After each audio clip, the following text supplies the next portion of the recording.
So now we begin to deal with chemical reactions by classifying them by what type they are. And there's 5 main types of chemical reactions that we're going to deal with that encompass just about all chemical reactions. The first one is combustion. We see this quite often when you light a match, when you burn a candle, when you have a bonfire. Combustion is what happens when you burn something. In general, you take some kind of fuel. In the match, it's the wood. In the candle, it's the wax. Combine it with oxygen, and you get oxides, which are just a class of compounds that have oxygen in them, and energy. We often see the energy as heat. In general, most combustions consist of what's called a hydrocarbon compound, which is something that has hydrogen and carbon in it. C4H10, that's the butane in your lighter. CH4, that's methane, that's contained in natural gas.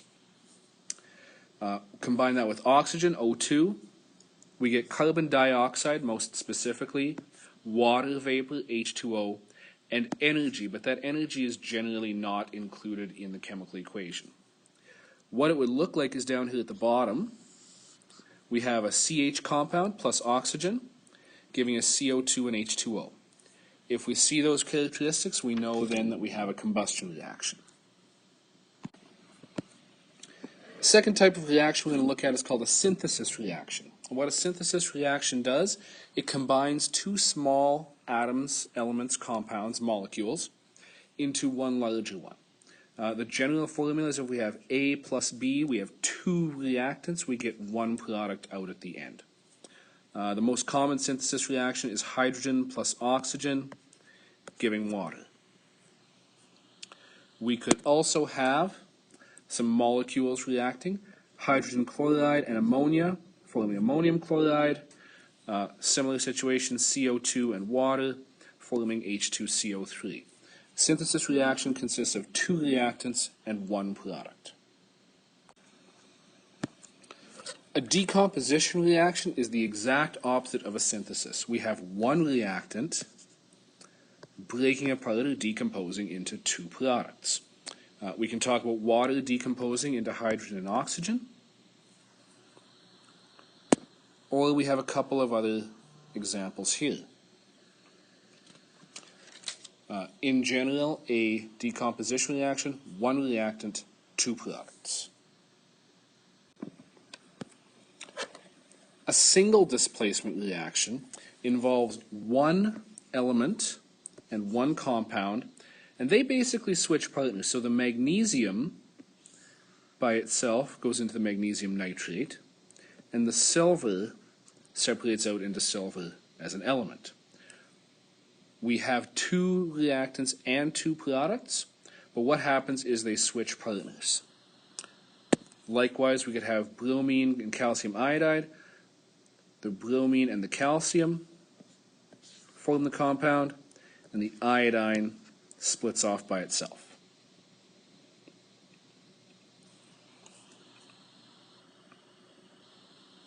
The way I like to think of single displacement reactions is we have a couple, which would be the compound, and a third wheel, which would be the element by itself.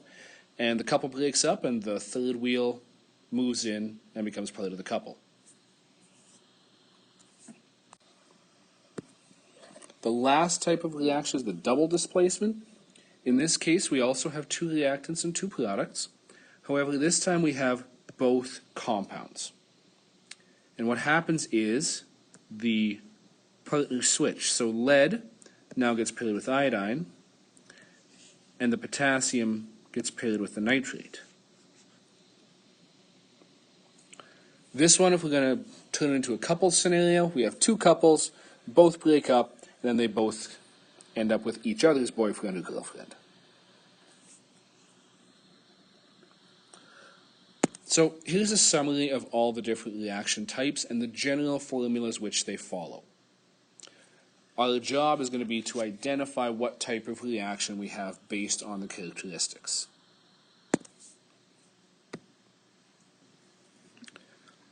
I prefer not to do these types of questions in the order that they show up. I prefer to do them based on characteristics and classifications. Combustion reactions are always the easiest to find because we know that our reactants are a CH compound and oxygen. Our products will be carbon dioxide and water. So what fits? Well, number 2 fits that perfectly.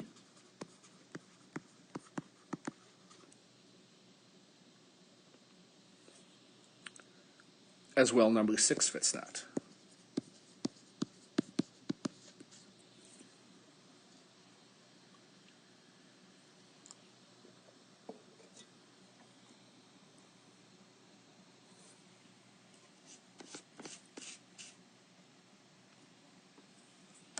Synthesis and decomposition reactions are also pretty easy to find because we have in both of those 2 on one side and 1 on the other side. Whether it's reactants or products will depend if it's synthesis or decomposition. Number 3, we have 1 reactant decomposing into 2 products, so that is a decomposition.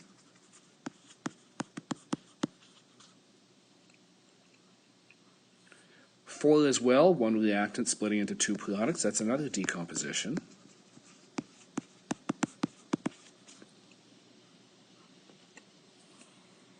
Seven, we have 2 reactants combining to 1 product, that is synthesis. And 9 is also synthesis.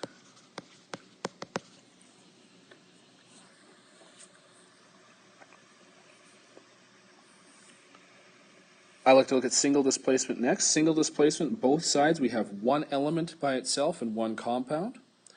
In 5 we have that. The element on the left is silver. The compound is H2SO4.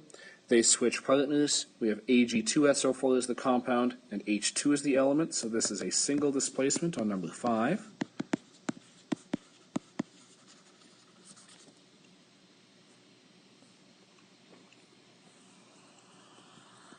That's the only single displacement we have here. So by process of elimination, number 1 and number 8 should both be double displacement.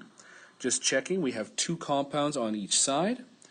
In each of those situations, they've switched partners, they've switched boyfriends and girlfriends, so we do have double displacement on both of these.